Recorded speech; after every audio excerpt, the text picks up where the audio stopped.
Our soloist today is Dianna Hughes. Here's a song by Drucker.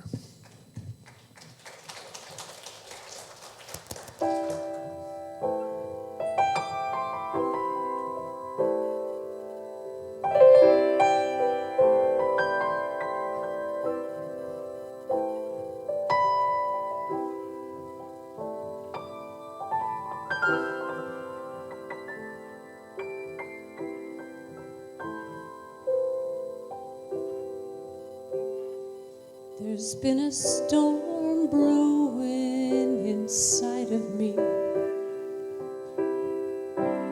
clouds moving round my heart. Something's changing that I can't see. I'm stuck in what I know is safe, not yet where I'm supposed to be. I feel the call of something more. I feel the call of something I've never felt before. I feel the call of something more. I feel the call, it's asking, what am I here for? What am I here for? What am I here for? What am I here for? They say that pain pushes till the vision pulls. It feels like my safety nets have fallen down. I wish I had a map of where to go. I've got this feeling in my soul that when I get there I will know. I feel the call of something more. I feel the call of something that I've never done before. I feel the call of something more. I feel the call, it's asking, what am I here for? What am I here for? What am I here for? What am I here for?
Step in faith and let my light shine. I feel the call of something more. I feel the call of something that I've never done before. I feel the call of something more. I feel the call to be someone that I've never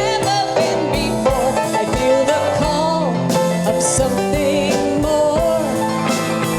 I feel the call, it's asking, what am I here for? What am I here for?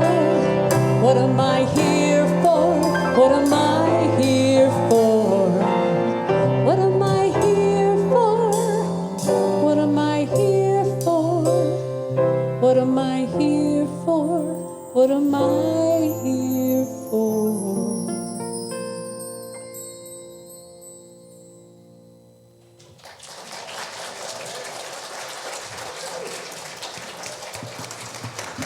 Thank you so much, Diana. Thank you, Diana and Todd and Brian and Kent. What a powerful question. What am I here for? Today we begin a new series based on the book, Escaping the Chaos Within, a recipe for life success. How many of you would like a recipe for life success? Yeah, oh, good. You're with me this morning. Yay! You know, as I was writing this, I was thinking about how does this tie in with Mother's Day?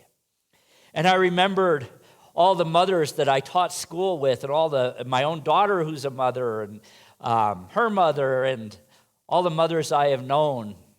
If there's anybody who has learned how to deal with chaos, it's mothers.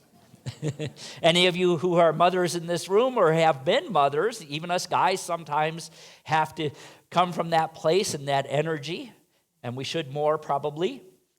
We know that being a mother or being a parent can be very chaotic. And it is even more chaotic, I think, in our world today. So what a great time to start a series about escaping the chaos within. This book was written by Nancy Mercurio. Reverend Nancy Mercurio has been a member of Unity of Tampa since 1999. She is an ordained interfaith minister with a doctorate in ministry and is right now serving as a Unity minister under special dispensation from our headquarters as she moves through the Unity ordination process. So she knows what she's talking about. She is the founder of an organization called Together in Peace, a global nonprofit she founded with her husband, Jeffrey King. She's also the founder of Leadership Training Systems Incorporated. So she has a lot going on in her life. And we're going to learn that she finally came to a point where she realized that the chaos was overwhelming. But in order to realize what chaos is and to begin to understand how we escape from it, or even better yet, how we embrace it and use it, we have to know what chaos is. Webster defines chaos as a confused or disorganized state of matter before the creation of distinct forms. And I want to say that again and make sure that you see there are two parts to that definition. The first part, a confused or disorganized state of matter, and the second part, before the creation of distinct forms. This definition implies that before anything can be given form, chaos has to exist. It has to. In fact, in Genesis, in the Hebrew Scriptures, it talks about chaos a lot. For the word that was used to describe the void in the original Hebrew versions of Genesis was chaos. And chaos in Genesis is the void at the beginning of creation. So the void was not an empty space. The void was filled with non-directed energy. Form could not come forth. And you may notice that if you have ever read Genesis, there are two creation allegories, Genesis 1 and Genesis 2. Genesis 1 is divine mind looking at the chaos and beginning to create a picture of where that energy can go, of what that energy can coalesce into. And Genesis 2, of course, which is also the creation allegory, is that energy becoming manifest as form. We do the same thing. We have chaotic energy within us. And when we look at it with our mind and begin to say, this chaos, this energy needs direction. This energy is here for me to use. And we begin to give it form in imagination. Then we direct that energy and bring it forth into manifestation. So one of the first things we have to do is begin to have a different understanding of chaos. Is it something we want to escape? Well, we want to escape the effects of it, definitely. But it is a tool. It is energy, and everything starts with energy. Look around the world today. We see chaos everywhere. We certainly see it in politics. We see it in our economic systems.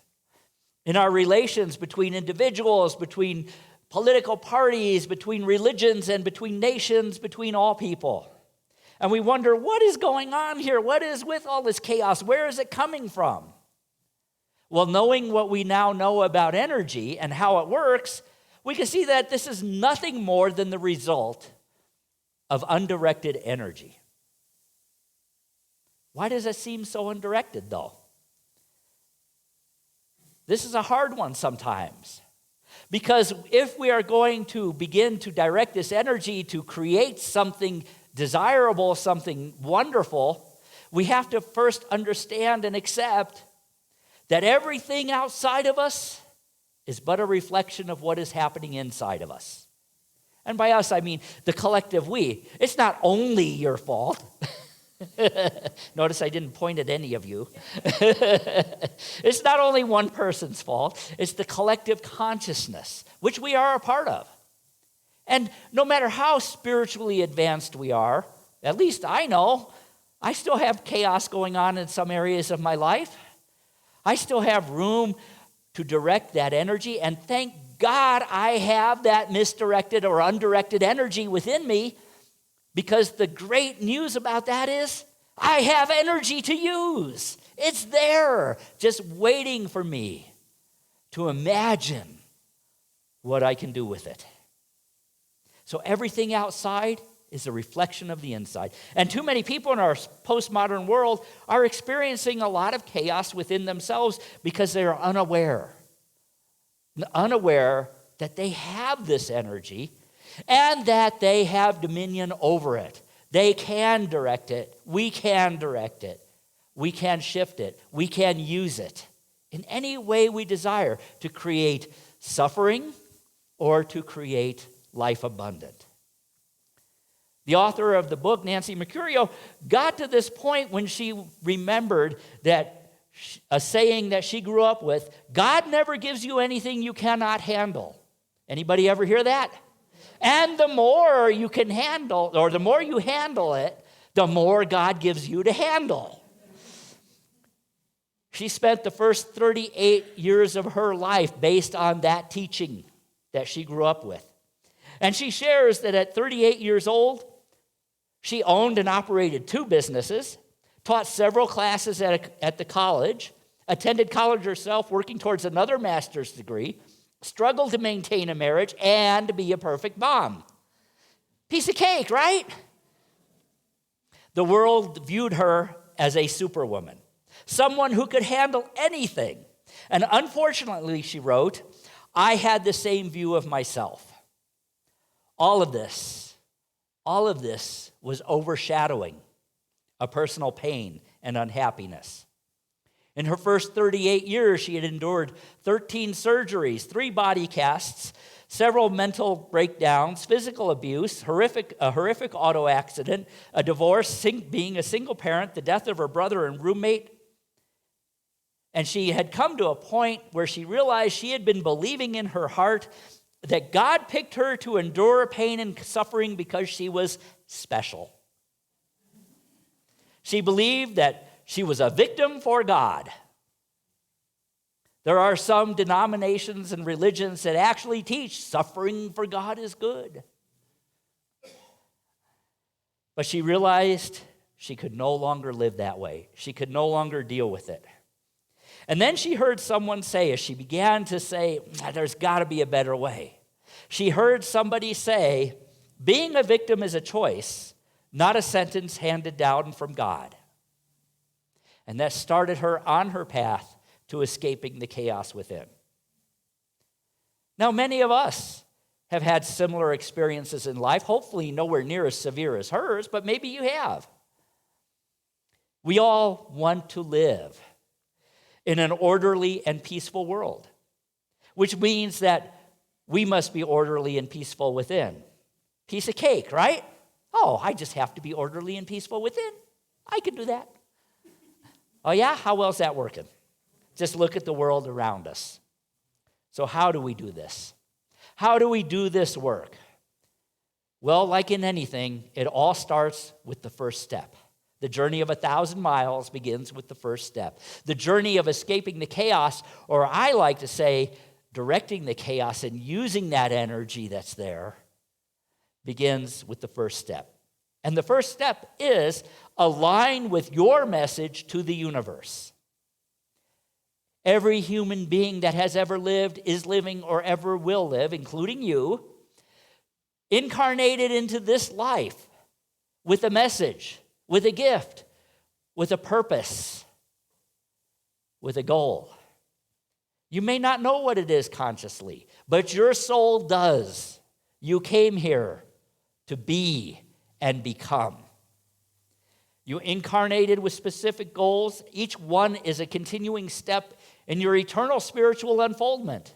We never stop growing and evolving. That's what the universe is about. You did not incarnate to be tested. I used to really bristle at that thing. Life is a testing place, not a resting place. Life is a growth place. You did not incarnate to suffer. You incarnated to evolve, to enjoy life, to live life abundantly, and to be a co-creator with God, and to share your light with the universe. And your light is your message. Who you really are, who you came here to really, truly be. So what holds us back? One thing only, really. Fear. And that fear, I believe, is caused by the overwhelming chaos we are faced with throughout life. That undirected energy that seems so overpowering and so uncontrollable. Well, I can't bring order to the world. I can't bring order to my life, we say sometimes. And yet, if we understand what chaos is, we realize that that is the very energy that God has given us to direct and to use. And when we begin to do that, the chaos settles down. So how do we do it? How do we overcome the fear that is generated? Because that's a natural human reaction. And the first step is overcoming that. Well, we have to ask ourselves some questions. Questions like, how much do I believe in my creative power? How much do I really believe in my creative power? Do you believe you are a creative person? I don't mean like doing arts and crafts. I mean creating a life, creating a message. You have that ability within you. But how much do we believe in it? We have to ask ourselves, how creative have I been in my thoughts and words? And I would tell you, you are 100% creative in your thoughts and words. The problem is, we're not always aware of what words and thoughts we have. Are we? Because everything we think and say, we create. Oh, I am poor. That's creative. Oh, I am not strong. That's creative. We learned yesterday in the new member class, the name of God is I am. Your name is I am.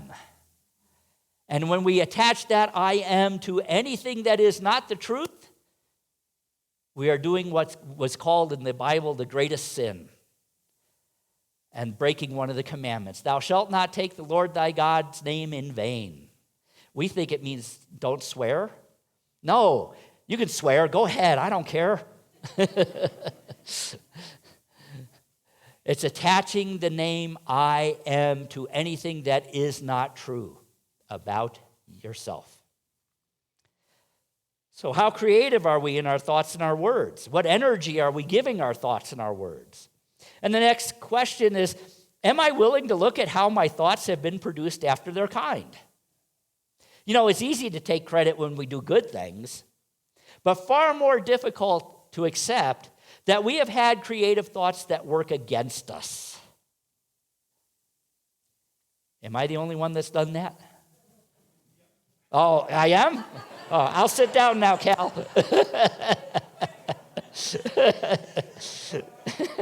I see why you're back on this side.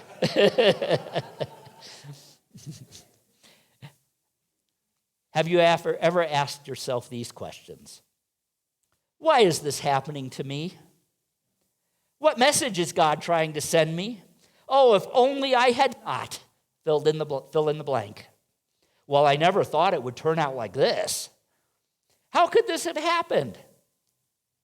These thoughts occur when we are reacting to the chaos. And I stress that word, reacting.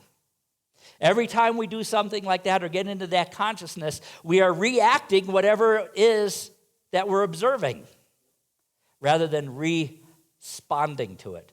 The word respond means to take responsibility for directing and controlling that energy. We oftentimes think that events and causes are separate and detached from us, and that they are happening to us rather than through us. And yet we truly know, we really do know deeply in our hearts, that every experience we have is directly connected to us. And when we view and experience what is happening from an external viewpoint, it minimizes our power. It minimizes our power to overcome, to move through. You know, a great example of how this works is a parable, a modern day parable. Imagine you're at home, you go online, you order a pair of shoes from a warehouse, and you order a size 8. Now, in the shipping department at the warehouse, they don't go, "Are you sure you want size 8? Is this really the best size for you? Is this really going to be comfortable and work and fit?" No, they just send you exactly what you asked for. So the most important question we can ask is, what am I ordering from the universe? Am I ordering the best? Am I ordering the most beautiful? Am I ordering the most functional? Because energy reacts to energy. And what energy we create and direct within ourselves affects the energy around us. If we are creating an energy that's pushing away our good or attracting less than our good, the energy around us is going to react, the universe is going to react, and that is what we are going to manifest or give form to. Energy reacts to energy, and your thoughts are energy. All thoughts held in mind produce after their kind, we are told. Or as it says in Proverbs, as I think in my heart, so am I. As I think in my heart, so am I. As I truly believe. In his book, As a Man Thinketh, James Allen wrote, the aphorism, as a man thinketh in his heart, so is he, not only embraces the whole of a person's being, but is so comprehensive as to reach out to every condition and circumstance in their life. We are literally what we think, our character being the sum of our thoughts. What thoughts are we thinking? What direction are we giving to that misguided or undirected energy that is all around us and in us? That potential of greater good and greater abundance. It all comes down to this. This is what we use to bring that chaotic energy into the divine flow. Emily Cady wrote, mortal mind, the term so much used and so distracting to many, is the intellect, which gathers its information from the outside world through the 5 senses. This mortal mind has no way of knowing truth from falsehood. We forget that our real power comes from within, and that we can tap into the intelligence of divine mind. When we give power to the outer conditions and information gathered by our 5 senses, we are cutting ourselves off from that. And we are trying to direct this energy from a place of ignorance. But when we tap in to divine mind, call it God mind, call it superconscious, doesn't matter what term you give it, it's there. When we tap into that, we begin to create and guide and direct that energy. Emily Cady went on to say, I will not try to explain all the steps by which bad results follow false thinking, but I will ask that you try thinking true. Try thinking right thoughts and see what happens. She was very practical. Charles Fillmore said this, human beings create their experiences by the activity of their thinking. We call it law of mind action. Everything in manifest realm has its beginning in thought. So how do we do this? What's our first step? Well, our first step is be willing to look at the many ways your thoughts have matched the orders you have received to date. Take a good look around you. Look at your work, your home. Evaluate a few recent experiences. And evaluate the thoughts you had just prior to those experiences. Because your thoughts have generated your experiences. What did you order from the universe? What size shoe did you order? What did you send out asking the universe for? Most times we are completely unconscious of it. But our purpose is to begin to become conscious of it. And how do we do that? Step 2. Take the time to imagine life as you would like it. Imagine, what would my perfect life be like? What would my personal relationships be like? What would my career be like? What would I be like? Then pick only 1 or 2 issues to work on. Don't scatter your energy. Pick 1 or 2 at the most and keep focused on those. And step 3 is the critical step. The most important. Hit the right button on your remote. Identify any fear associated with the items you have chosen to work with. In what ways are you fearful of moving forward on those items? And this is very, very important. Get in touch with the feeling of fear around it, not just your thoughts. And then know this. Fear is the sign from the universe that you have chosen wisely, that you have chosen correctly. Because if there's no fear, it's like, oh, okay. But fear says, oh my gosh, this is the big one. This is what I've been waiting my whole life to overcome, to accomplish, to move through. Fear is what you want to find because it's telling you you have chosen wisely. And if there is no fear, you haven't gone deep enough yet. So pay attention to how it feels. Fear is your friend. Fear is a signpost. It has no power over you. Any Dune fans here? Not the horrible movie they made years ago, but the book. Okay, you may remember the Litany Against Fear of the Bene Gesserit. They were a religious order that had a litany against fear, and it goes like this. I must not fear. Fear is the mind killer. Fear is the little death that brings total obliteration. I will face my fear. I will permit it to pass over me and through me. And when it has gone past, I will turn the inner eye to see its path. And where the fear is gone, there is nothing, only I remain. So let that fear flow. Acknowledge it. Thank it. And let it pass. And you will find your true self in where is left. So the 4th step, begin programming your thoughts to match exactly what you want to order from the universe. Imagine it as perfect, the right size shoe for your life. Remember, you are concentrating on making improvements in 1 or 2 areas, and therefore focus your energy on what the results will feel like. And then get into that consciousness of it's already happened. Think about when Jesus raised Lazarus. He didn't go up before that tomb and go, oh God, I hope this works. I don't know. He was in the consciousness that Lazarus was already risen. That's why he said, Lazarus, come forth. Come out of there. Stop sitting around on that bench in there. Get out and live life. I love what it says in the Messiah's Handbook. That was a little book written by Richard Bach. Imagine the universe as good and just and perfect, and then know one thing. The is has imagined it quite a bit better than you have. The is, of course, being God or divine mind.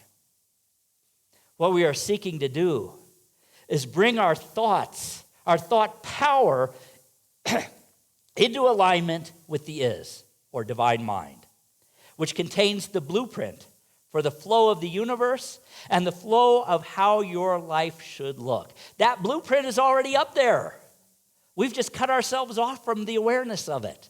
God sees you the way you really are in God mind. Whole, perfect, free, successful, peaceful, loving, everything. Once we get that, then we can begin to say, okay, I'm kind of feeling this. I'm getting it. I saw the fear. I said, thank you, fear. I know I've chosen wisely. I get the message. You can go now. I got a vision of exactly what I want, exactly why I'm here. I've ordered it. I'm getting it. I feel what it feels like. I'm getting it. Now comes another important step. Begin to monitor the changes and improvements. Begin to look for the ways the universe delivers the signs to you to reflect your requests. You'll first see them in just little things. But as you build that momentum, it becomes more and more obvious. Begin to notice how you are directed to the right people in the right places and the right events to help you bring your message to fruition. Monitor your thoughts, your feelings. And if fear comes back, say, oh, okay, good. I got a little deeper. Fear's telling me I got in the right place. Thank you. Go away. You did your job. Be sure that you are always focusing on the results you desire rather than anything that is less. And remember, you don't have to know each step in the journey. If I'm going to go out that door down there, I don't have to know every single step along the way. I just have to know the next one that takes me to the goal. And God always gives us the next step. And sometimes the goal is much better than what we could have imagined. That's called the surprise in the universe, the surprise. Charles Fillmore said, God, the universe, divine mind, has an even better destination for you than you are able to imagine. Be in the flow. So this is but the beginning of escaping the chaos within by bringing the energy into harmony, creating all that energy that's shooting all different directions into one flow, one direction. Charles Fillmore in Jesus Christ Heals wrote this: if you are disorderly and indefinite along any line, put yourself at once under the order of divine mind by affirming this every day, that the same law that swings the stars in the cushioned universe is operated throughout my life and my affairs. That same order is in you as well. By aligning your message to the universe, which is actually the divine blueprint of you, the message and mission of you is incarnated for and with you and through you. And you begin to bring order out of the chaos. So choose your thoughts wisely. Align yourself with the truth of who you are. And the chaos within will begin to align itself with the divine flow that it is meant to be in. Remember, you are created in the image and likeness of God, which is divine order. So create. And we say, Happy Mother's Day. Namaste.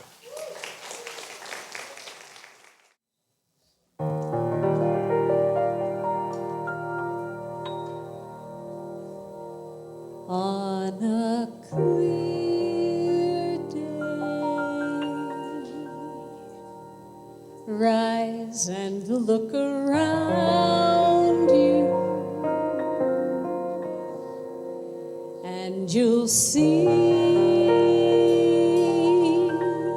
who you are.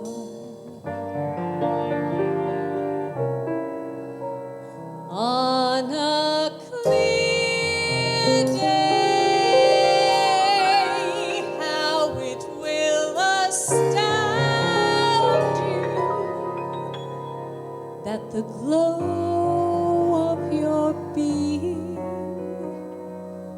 outshines every star. You feel part of every mountain, sea, and shore. You can hear from far and near the things you never heard before. And on a clear day, on that clear day, you can see forever and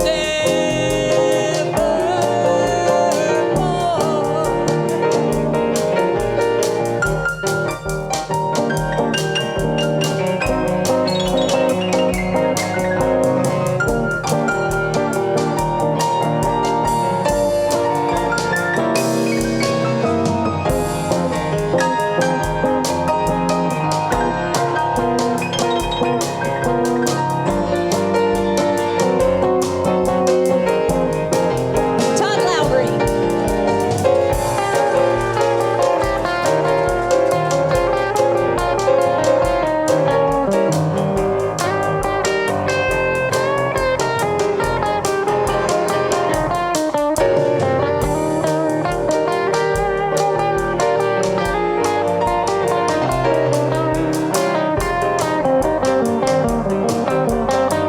Brian Griesmeyer.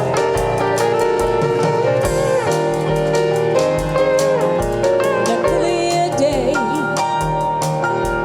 Rise and look around you, and you will see who you are. On that clear day, how it will astound you that the glow of your being outshines every star. You are part of every mountain, sea, and shore.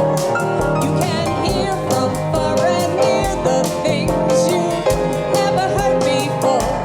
And on a clear day, on that clear day, you can see forever and ever and ever and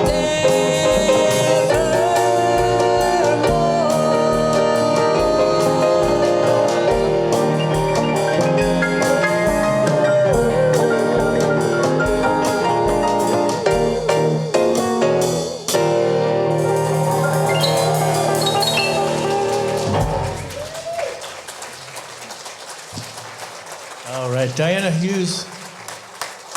All right, I see some kids back there. Let's sing them in.